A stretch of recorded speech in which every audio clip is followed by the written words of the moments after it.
Alright, so once we are done with the UV mapping of the character, we want to start to texture.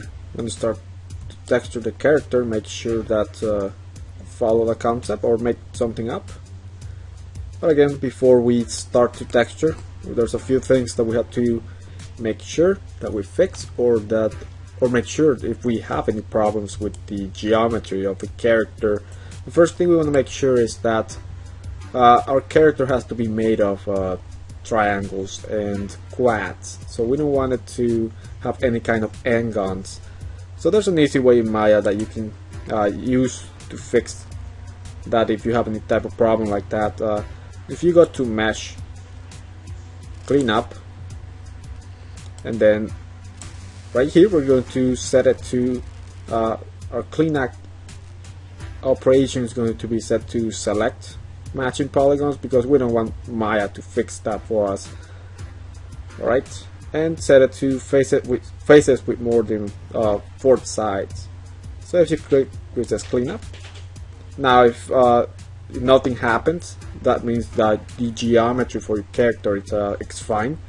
But if there's actually some issues with there's actually n-gons on your geometry, then the Maya is going to select the faces, and then you'll have to fix that manually.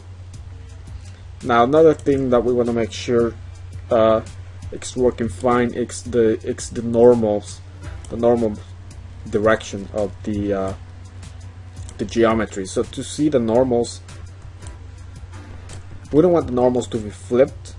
So to see that, if we go to lighting and we deselect where it says two-sided lighting, now so you can see now the strap here is black. So pretty much if the normals are reversed, that means that you have to flip those normals, and they're going to display as black here. So in my case, the only thing that is black is that area. So to reverse normals, I can go to face, double click that, and I can go to normals, reverse, and now my normals have been reversed, and that should be working fine. And one last thing that I'm going to do, and this is actually more of a setup for kind of rigging, but just to get that going, I'm going to move the pivot point of the character. So as you can see right now, it's in the origin. So I'm going to change that. I'm going to press Insert on the keyboard, and I'm going to click on, let's see which one is it, Snap to Point. So now move that down, all the way down. Probably move it right there.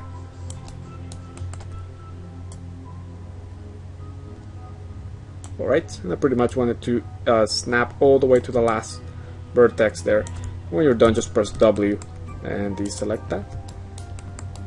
And now I'm going to move the character up. So this time I'm going to select the Snap to Grid. So our character snaps all the way to the top of the grid here. And finally, the last thing I'm going to do is I'm going to type 0 here for all the axes. Press Enter. Alright. That's going to be the default location for my character. And pretty much for rigging situations, you want your character to be above the grid line here. So if we see the side view, name of my grid so I can see it. It's pretty much really close to that, so that should be fine. And as you can see now, there's some transform values here for our object. So on the freeze transformations, so if we go to modify, freeze transformations, it sets everything back to 0 except for the scale. And the final thing is I'm going to delete the history. It's right there. Go to edit, go to delete all by type history, and that pretty much cleans the whole scene, and we're actually ready to export the model so that we can start to texture and do some sculpting using Zbrush. So if you select the model and go to File, Export Selection, I already have one here. I'm going to name it Gunslinger Luigi here and set it to an OBJ object, and just go ahead and export selection. Alright, so I'm going to close Maya now, and I'm going to open Zbrush, and we can start to work here. So this is not going to be a this is not an introductory tutorial for Zbrush, so if you don't know how to use it, I would recommend to looking up some tutorials on how to use it, but I'll do my best to show almost every single thing I do, and making sure also to tell you what shortcuts I use. So the first thing I'm going to do, I'm going to maximize my screen space here. So I'm going to click on Lightbox so that whole box disappears. So now to import our model, there's pretty much just one way, but you want to make sure that you may be tempted to go to File and maybe Open, or Document and Open, but in ZBrush you actually have to go to the Tool area and go where it says Import. So that's what we're going to do. So click on Import and look for the OBJ object. So once you imported the object, you can see that the object, it appears right here, but it's not yet displaying on the actual viewport here. So to do that, I'm going to left mouse click and drag. So look, just left mouse click and drag, and it doesn't matter if it's something a weird position, like something like this.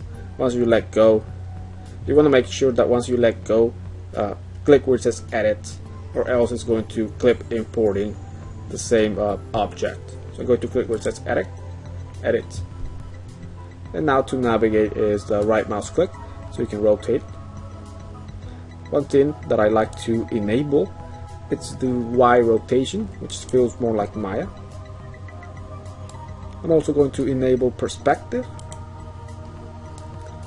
and if you have something to pan around the area, hold down Alt and right mouse click.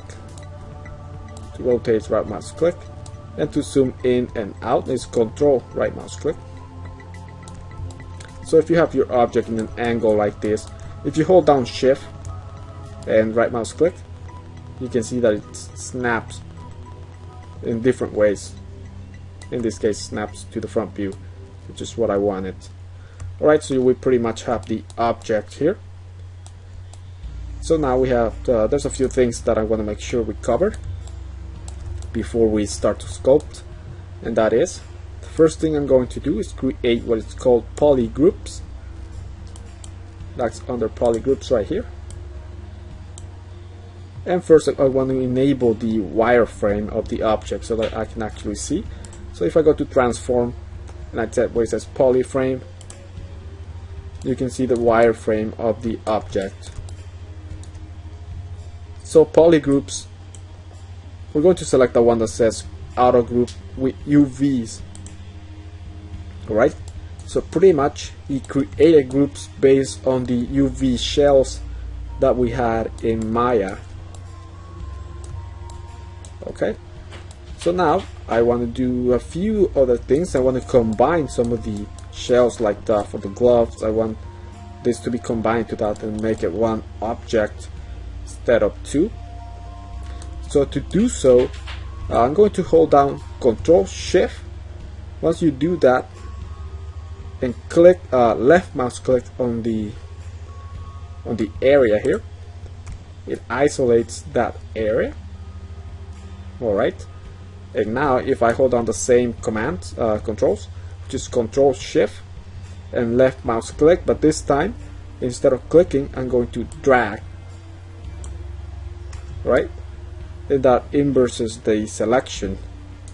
And now if I do the last command, which was Ctrl Shift click, it makes that actually disappear.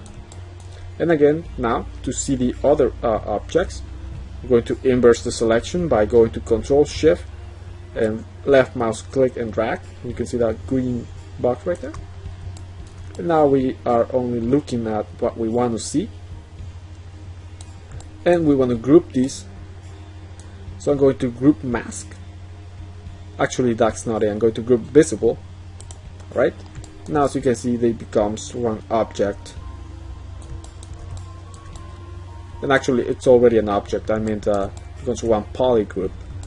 Alright, so I'm going to go back and see the whole thing. Control Shift and left mouse click, and we go back to the whole thing. I'm pretty much going to connect some of the things here. Let's see which ones I want to connect.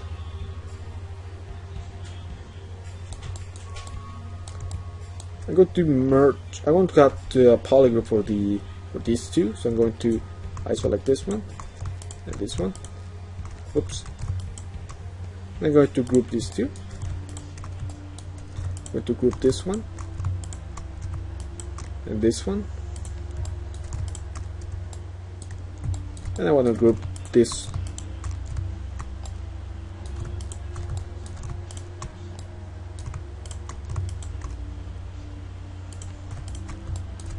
Just because I know those two are symmetrical, so whenever I isolate those two, I want to be able to see them.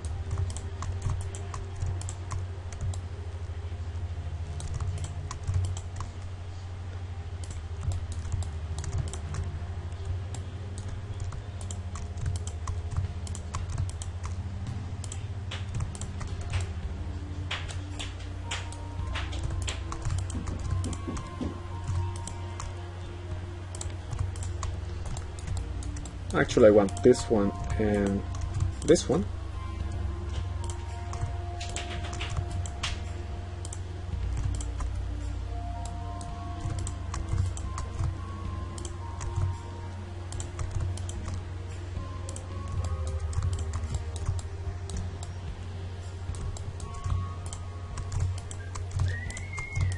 You'll see later in the process why doing this it's actually pretty helpful.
Okay, so I think I have everything that I need grouped the way I think it's going to work fine.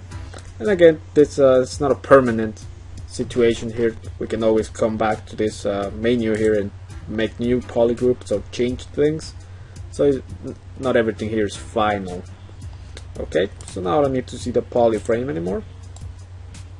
Now the next thing I want to do is I'm going to go where it says Morph Target and click where it says Store Empty. Alright, and we're going to use that in a few seconds so that you can see exactly what that's going to do. So now under Geometry, before we start sculpting, we have to subdivide the object because think about it as pixels. In Photoshop, you need more pixels to make something look sharper.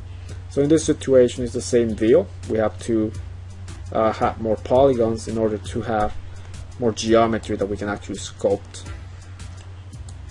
Alright, first I'm going to my preferences. I'm going to restore my standard UI just so I can see the active points here. Right, so under Geometry, we're going to click where it says Divide. And as you can see, our object starts to look more smooth. It has more geometry. If we click Divide again, maybe one more time, you can see we're at level 4 right there. And you can see your active points right here, which is 500,000. So now I'm going to use that Morph Target situation. First I'm going to go back to my lowest division level, so go to level 1, and I'm going to Morph Target and go to Switch. As you can see, there is a difference between when you divide your object and the original one that you had. There's some slight changes in the geometry, actually not the geometry but the actual look of the model. So if we go to Switch, you can see that this is the lowest division level, but it's not exactly as close or exactly the way maybe I wanted it to be. So if I want it to be the exact way I brought it in, that's why I saved the Morph Target there. So now that that's done, we can go ahead and go back to our highest level. And if you go to the highest level and you notice that there's maybe some weird geometry happening, like that area right there, it looks kind of weird and kind of messed up. If you have the areas like that, I'm going to recommend that you go back to a lower level where you don't see that situation there, that problem, and delete the higher levels, right? And now if I divide again, that's no longer there. Alright.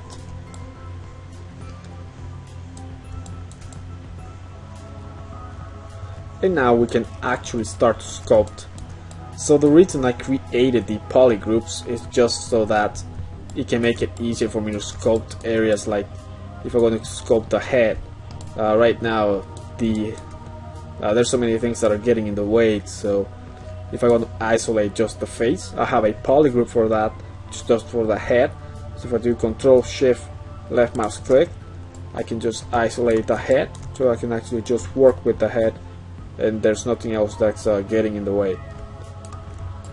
And the first thing that I like to do is you can always soften some of the areas there that look like pinch areas there.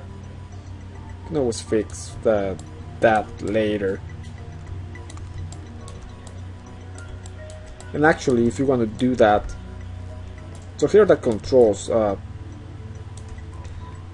So this tutorial series, the sculpting situation, it's really difficult to teach how to, you know, what to sculpt and what should you be looking for. So what I'm going to do is I'm going to show you the tools, and then I'll give you the freedom of you know, go about it either way, like whatever way you want. So first I'm going to show you the tools. So if you want to smooth areas, you hold down Shift, and you see how the how it displays as blue this time instead of red. So that means you're going to smooth. And if you drag, you can see that it starts to smooth that area right there, as opposed to what it was before. And one more thing is, if you, depending on the UVs that you did for the object, if your UVs are symmetrical, that means you have to be working symmetrical. And how do you do that? Just press X, and as you can see, there's another you can see that whatever you're going to do on one side is going to happen on the other side. So this is for people who have symmetrical UVs. And if you were not working on the X-axis, I think also the symmetry is right here, so you can change that to whatever axis it is that you were working with. So now whatever I do on one side is going to happen on the other side. So if I start to soften that edge,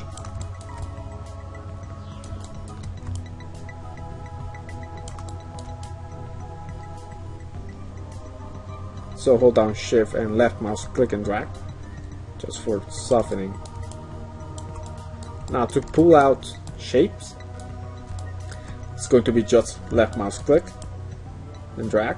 So you can see, you can start to sculpt the geometry here. And initially it's the strength of the brush is really strong, so I like to reduce that. In order to do that, it's right here, Right now you're using what is called Add, which is the sculpting tools, and you can reduce the intensity quite a bit so that it's more settled. And also that was to pull out shapes. If you're going to do the opposite, hold down Alt, and you can start to do something like this.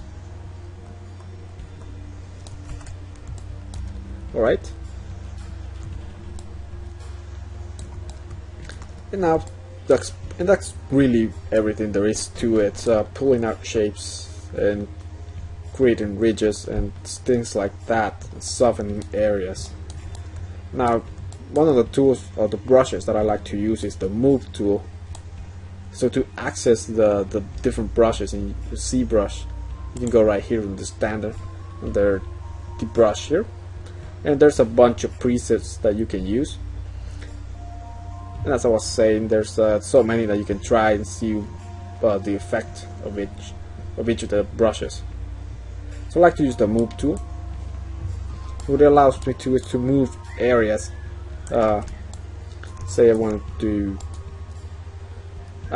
get this little menu, I right click once and you get this, and from here you can change the intensity as well as the size of the brush, and also the size of the brush is right here, so you can change that, but from here you can actually see it kind of better here.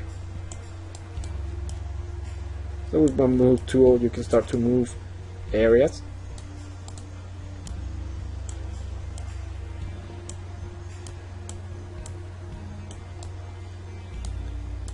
And that's pretty much what I like to do. This is the first step in my process of sculpting.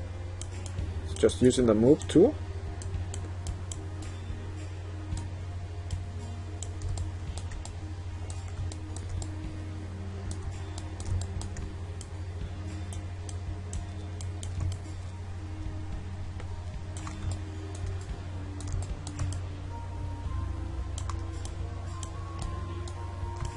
So that's the Move tool.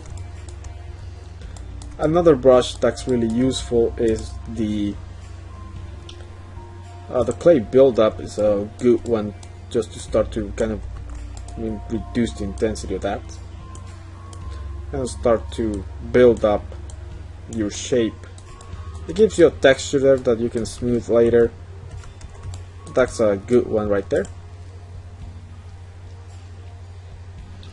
Once you get to the details area, another one that's good one is a stamp standard. You can start to create, let's decrease the size. You can create things like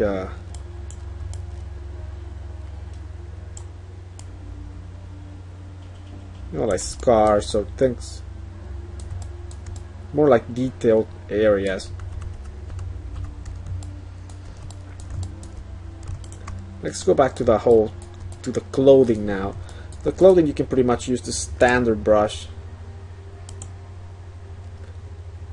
One important thing about the clothing is, especially if your UVs are not symmetrical, you want to make sure that the clothing, when you're working with the clothing, make it that it's not symmetrical. That way it gives the clothing more character. It doesn't look too weird. But that's, I can use the standard brush just for the clothing, start to shape that. Although I recently found because there's people who share their brushes online, so you can make ones yourself. And I found one that's for creating folds. I'm going to show you that right now. And to import brushes, you can just come to the brush area and load a brush. There's 3 different ones that I got online. Unfortunately, I don't remember exactly the website where I got this from, so I'm going to allow you to download these from my website. So this is one of the brushes for creating folds. So that's a really good one that I like to use, and that I'm going to use for this character. And there's 3 different ones that come in that folder that I'm going to provide. You can try them, try these. There's another one for hair. So if I import that one, so this one is one that you can use for the actual hair if you wanted to have some kind of texture. So you can see kind of, you'll probably have to divide your object more than what I have here because it's looking a little pixelated here. But once you subdivide your object to like 2 million or something like that, go ahead and do that. Alright, probably will need more than that, but this is a brush for